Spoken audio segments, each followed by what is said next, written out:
You know that moment when the people closest to you, the ones who are supposed to believe in you, end up being the first to mock your dreams.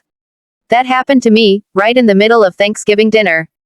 My sister laughed in my face. My parents nodded in agreement.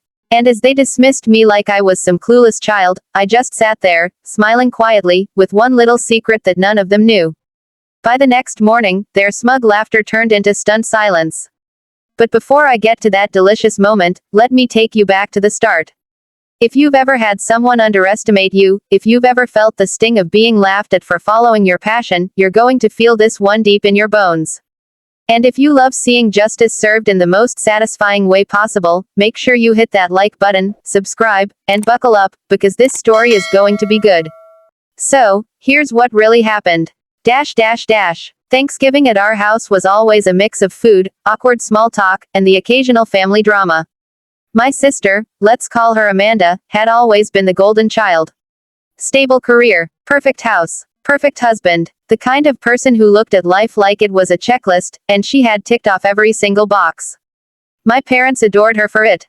Then there was me, the dreamer, the risk taker, the one who, instead of going for a safe job, had been burning the candle at both ends trying to build a little mobile app I believed in. I had been working retail during the day just to pay rent, and spending every night coding until my eyes burned.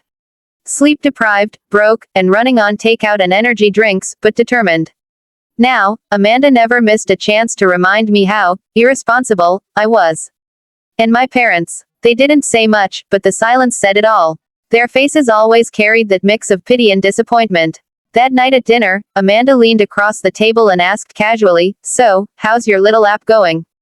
The way she said it, like it was some silly hobby, like knitting or stamp collecting, already set my teeth on edge. I tried to keep it light. I said, "It's going well. We just finished beta testing. Things are looking up." And that's when she laughed. Not a chuckle, not a polite smile, a full-blown laugh, sharp enough to cut through the clatter of silverware. "Your little app is worthless," she said, shaking her head. "Seriously, keep dreaming. Maybe one day you'll figure out that not everyone is cut out for this stuff.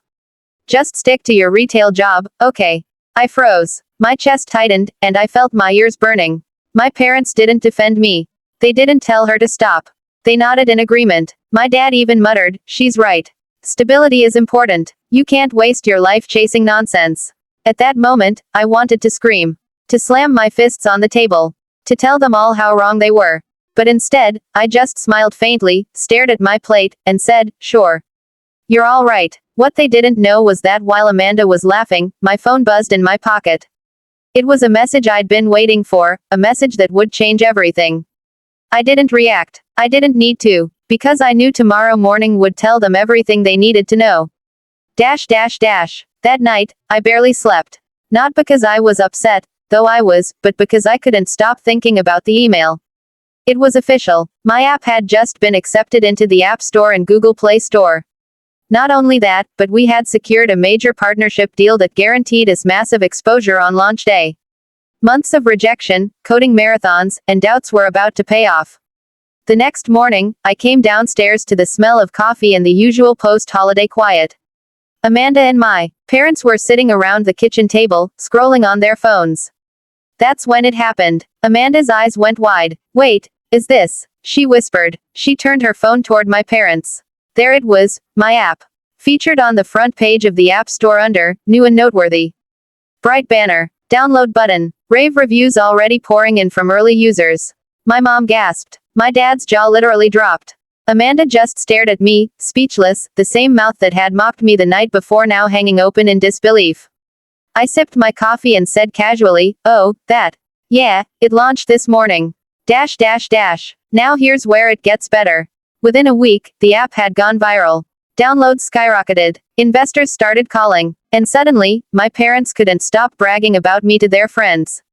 Our child is an entrepreneur. My sister, who once called my app worthless, was now asking if I needed a marketing director, because she had some experience. I didn't rub it in. I didn't need to. Their silence at Thanksgiving, their laughter, their dismissal, it all came crashing back on them in the most perfect way possible. Because revenge. Sometimes it's not about yelling, or fighting, or proving your point in the moment. Sometimes it's just letting success do the talking. And let me tell you, nothing tastes sweeter than watching the people who doubted you realize they were wrong, without you ever having to say a word. Dash dash dash. So what's the lesson here? Never underestimate someone who's willing to work in silence. Dreams don't always look shiny at first. They can look like failure, like wasted time, like something not worth betting on. But when the payoff comes, it's undeniable. If you've ever been underestimated, laughed at, or told to be realistic, remember this: success is the loudest revenge. And if this story gave you chills, smash that like button and tell me in the comments, what's the most satisfying revenge you've ever seen in your own life? Don't forget to subscribe for more stories like this, because trust me, we've got plenty more where this came from.